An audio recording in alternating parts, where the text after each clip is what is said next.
Merrill Memo with Matthew Dickerson from Dubbo Regional Council.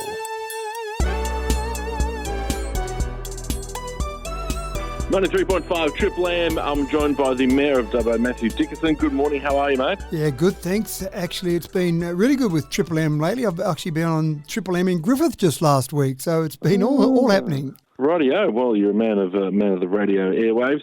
I wanted to ask you, get a bit of an update, because I was out there the other day and spoke to Nick Holden, the CEO of Contour 3D, about the 3D printed toilet facilities and how they're going. Yeah, no, very good, and that's exactly why I was talking to Triple M in Griffith the other day, because they were very interested in fact, they were hassling their council and their mayor about why aren't they having a 3D printed toilet block built. So it's been capturing the imagination across the entire nation. You probably heard me say that this is the first piece of council infrastructure in the entire nation that has been 3D printed. And it all started from a concept that Councillor Matt Wright brought forward to council of reserving some blocks of land on a future housing estate release for 3D printed housing. And we reserved 4 parcels of land at Keswick for that. But that's still taking a while to get to that particular parcel of land. And people are a little bit reluctant to go and have a 3D printed house built and then live in it. So we thought a great way to show off the technology and to probably save us a few dollars as well was to do a 3D printed toilet block. So that's the toilet block that you now see finished, the 3D printing finished at Macquarie Lions Park West. And it's been a fascinating process just watching it. I actually found it quite mesmerising. Did you actually watch some of the printing occurring? Yeah, it was like watching a waterfall or watching a fire in your backyard. It just was hypnotising. It was, wasn't it? You couldn't take your eyes off it. You just kept watching it there, and it'd just keep going around, finishing off its loop, and then doing the next one, and doing the next one, keep adding layer by layer. He set up, Nick Holden, you mentioned there, the CEO, set up all on one weekend, started the printing on the Monday. By the end of the week, he'd packed up and gone home. So it was a fascinating process.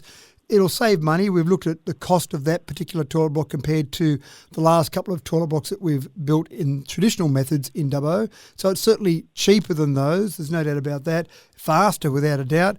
And it's now just going through the process of having the rest of the work done. So the toilet's fitted internally, a roof put on top. So the 3D printing really just replaces what a bricklayer would do with the wall. So it's not as if it replaces every part of the trade infrastructure that's required there. It's just one part of it. But it also means you can print any shapes you like. Architects out there are clicking their heels with joy because now all those wonderful shapes they've wanted to draw in the past but were constrained by building methods, now they can start to draw those wonderful shapes, and I can't wait to see some of the different building designs we'll get going forward. Yeah, it's going to be a crazy future for that type of stuff from chatting with Nick. It is going to be amazing. Now, I wanted to talk about the fluoride situation. We've got a broken machine or something, and we're not going to get it back up and running for a little while yet? Yeah, we were hoping for June this year. Now, June this year is obviously gone, so we didn't make our initial deadline.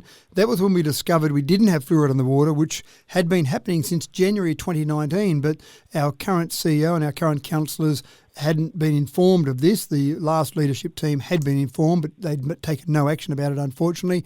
So at the middle of last year, we found out about this. So we took immediate action with Public Works to start to rectify the problem. And as it turns out, just fixing the existing system wasn't the best solution going forward.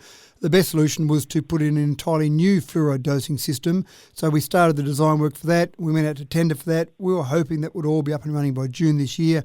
We didn't hit that date. We've given the tender to the successful company that's going to be doing that new fluoride dosing system. Their timeline, they say, will be by the end of April next year. So that'll be April 2024. So unfortunately for Dubbo residents, and I do apologise to our residents, so from January 2019 to April 2024, there'll be no fluoride in the water. By the end of April next year, we'll have fluoride back in the water. Rightio. And our Sister City program is back up and running again. We've got some students going overseas. It's been a really good program that we've been going with Minakamo in Japan. Over 25 years we've had that relationship. Unfortunately, COVID threw a small spanner in the works, limited international travel obviously, and so we haven't had student exchanges over the last few years. They're starting again this year. we used to have 10 students that would go from Dubbo to Minnicamo around the September school holidays each year, but that hasn't happened, as I mentioned. But this year it's happening again. We've put out invitations for applications to come in. The 10 spots, we received 34 applications. So there's obviously a lot of interest in the student exchange program. That's really positive news. We've had to choose 10 of those students. So unfortunately, 24 of those have missed out. So that's bad news for those 24, but I still think it's great news. There's so much interest in the Sister City program. Lots of students would love to go over there. So those 10 will be going over. There's 2 chaperones that will go over as well. And they're all subsidised by council. They have to pay some parts themselves, and we do subsidise some of those travels.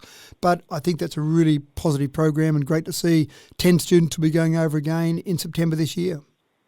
Opportunity of a lifetime. I think it's fantastic, and very much encourage it for the kids and for the cities as well. Mayor Matthew Dickinson, thank you so much for joining me today. You have a good couple of weeks and we'll chat soon. Always happy to give you an update, Matthew.